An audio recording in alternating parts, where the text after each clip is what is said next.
बिस्मिल्लाहिर्रहमानिर्रहीम। अस्सलाम वालेकुम दोस्तों। जी तो अज मुझी वीडियो जो उन्वान है जका 9th क्लास की रिज़ल्ट आई है Karachi board of secondary education जी BSEK जी उन हवाले से कुछ आगाही दींदुसि। ये वीडियो ख़ास तौर पे शागिर्दनि के हवाले से उस्तादनि के हवाले से भी है वालदैन उन्हनि सां भी है। असल में इन वारे बोर्ड जो मुकमिल 9th क्लास जो रिज़ल्ट दिनों है उन जी जेका पास उम्मीदवार की परसेंटेज है वह बनस्बत बेन जे थोड़ो घट है, पर बोर्ड वारन पंहिंजी मेहनत की कोशिश से तमाम बेहतरीन रिज़ल्ट दिनों है। 69.9% जो पास रेशो है जैसे तो फेल वारन जो रेशो जो है वो है 30.1%। इन साल जे कराची बोर्ड में जे 9th क्लास में स्टूडेंट्स रजिस्टर्ड थे उन तदाद है 1,68,319। 1,68,319 जे स्टूडेंट्स रजिस्टर्ड थे उन्हनि मां 6,390 स्टूडेंट्स एब्सेंट रहा, उन्होंने इम्तिहान में हिस्सो ही न वरतो। बाकी बिया जे स्टूडेंट्स जिन्हनि इम्तिहान में हिस्सो वरतो उन्हनि मां 1,13,186 शागिर्द जे उन्हनि इम्तिहान 9th जो पास किया। उन्हनि सभिनी खे मुबारकूं, उन्हनि जे वालदैन खे मुबारकूं।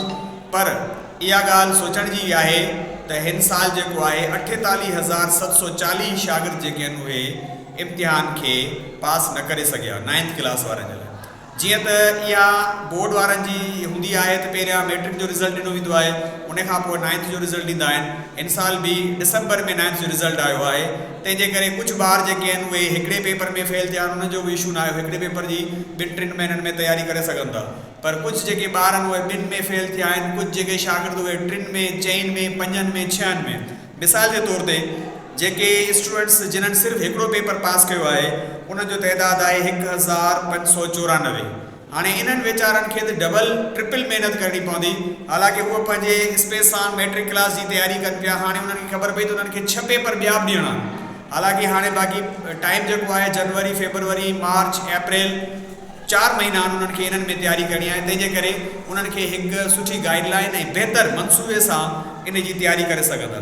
जेके ॿार 2 पेपर्स में फेल थिया आहिनि उन्हनि जो तइदाद आहे 2,392। तो उन्हनि खे भी उन लाइ भी साॻियो इशू है। हाँ वालदैन की जिम्मेदारी है तो वे ॿारनि सां ऐं उस्तादनि सां राब्ते में ईंदा तो जीअं उन्हनि जी रिज़ल्ट जेका आहे उहा मैट्रिक क्लास में जीअं उन्हनि खे हाणे जिन्हनि जा 5 पेपर रहिजी विया आहिनि उन्हनि खे हाणे टोटल 12 पेपर ॾियणा पवंदा। 7 पेपर्स जेके मैट्रिक क्लास जा उन सां गॾोगॾु जेके 5 पेपर उन्हनि जा रहियल आहिनि। पर इंशाअल्लाह उम्मीद था कयूं तो उहे हिन साल जेको आहे सो जेका रिज़ल्ट आई है हाँ हिकिड़ो कराची के शागिर्दनि ते इहा ॻाल्हि पहुती है तो मतलब थोड़े घणे लिखण से पास नथो थी सघिजे। बोर्ड के तरफा भी इहा बार बार उन्हनि खे यकीन दहानी कराई वञे थी, ॿुधायो वियो आहे उस्तादनि खे ऐं जेके तालीम सां लाॻापियल माण्हू आहिनि त ॾींहों ॿ ॾींहुं जेका आहे असां बोर्ड जी जेका सुपरविजन आहे उन में बहितरी अचे पई ऐं जेके एक्चुअल हक़दार आहिनि उन्हनि खे उहो हक़ मिले पियो। तंहिंजे करे असां नथा चई सघूं त इहो रिज़ल्ट ख़राबु आयो आहे। 69.9% बेहतर रिज़ल्ट आहे, तक़रीबन 70% रिज़ल्ट आयो आहे। तो यो असां इन खे नथा चई सघूं तो इहो सही ना है। इन साल निगरान हुकूमत हुई, कुछ जेके चवनि पिया शायद निगरान हुकूमत जो उन में को किरदार न हूंदो आहे। बोर्ड हिकिड़े इंडिपेंडेंट इदारो आहे ऐं उन्हनि जी हिकिड़ी पूरी जेका टीम वर्क आहे, उन्हनि जा मुख़्तलिफ़ ऑफिसर्स आहिनि ऐं उन्हनि जो जेको चेकिंग जो क्राइटेरिया आहे। बहरहाल जेके ॿार इन्हनि में बेहतरीन पोजीशन हासिल कया उन्हनि सभिनी खे मुबारकूं। ऐं हिन साल कल जेको आहे 11 तारीख़ ते बोर्ड तरफा यो नोटिफिकेशन आयो तो जेके ॿार या जेके शागिर्द परेशान आहिनि रिज़ल्ट के हवाले से उन्हनि जे लाइ पहिरियां उन्हनि जी स्क्रूटनी के लिए 1,000 रुपया फीस हुई, हाणे उनखे घटि करे 500 रुपया कई वई है। तो उहे पंहिंजा फार्म जमा कराइनि 11 जेको जनवरी खां वठी 11 फरवरी ताईं। अगर उन्हनि जे पेपर्स में किथे इशू आयो हूंदो तो उन्हनि खे सॉर्ट आउट करे उन्हनि जा नंबर्स वधाए करे उन्हनि खे ॿीहर जेको आहे सो कामयाब करार ॾिनो वेंदो। ऐं उन्हनि सां गॾोगॾु वालदैन जेके परेशान उन्हनि जे लाइ इहो आहे त उहे पाण बोर्ड ऑफिस वञी करे एप्लीकेशन ॾियनि त अगरि उहे पंहिंजे जेके उन्हनि जा ॿार अगरि उन्हनि खे चवनि था असांजा पेपर बहितर थिया आहिनि तो उहे वञी करे उते चई सघनि था त या एप्लीकेशन ॾेई सघनि था त असांजी रिज़ल्ट हिन तरह सां अचणु खपे या पर हे रिज़ल्ट हिन साइड ते आई आहे तो उहे उन्हनि खे चैलेंज करे ॿुधाए सघनि था।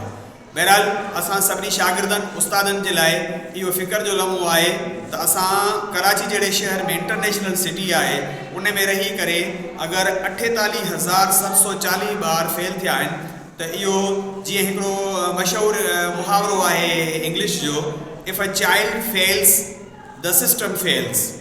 ऐं हाणे जेका असांजी जेका एजुकेशन मिनिस्टर आहे, सेक्रेटरी एजुकेशन आहे, ॿिया जेके असांजा DOs डायरेक्टर्स जेके आहिनि उहे भरपूर कोशिशि करे रहिया आहिनि त हिन चैनल तां तव्हांखे तालीम के हवाले सां मुख़्तलिफ़ इंशाअल्लाह अॻिते बि अपडेट्स रहंदियूं। ऐं इहे जेको जनरल ग्रुप आहे उन जी रिज़ल्ट बि मूं वटि आहे ऐं उन सां गॾोगॾु प्राइवेट जनरल ग्रुप जेको आहे उन जी बि आहे। उन जे लाइ आउं कोशिशि कंदुसि त हिकिड़ी अलॻि ॿी वीडियो ठाहियां ऐं तव्हां ताईं पहुचायां। तव्हां सभिनी जी महिरबानी।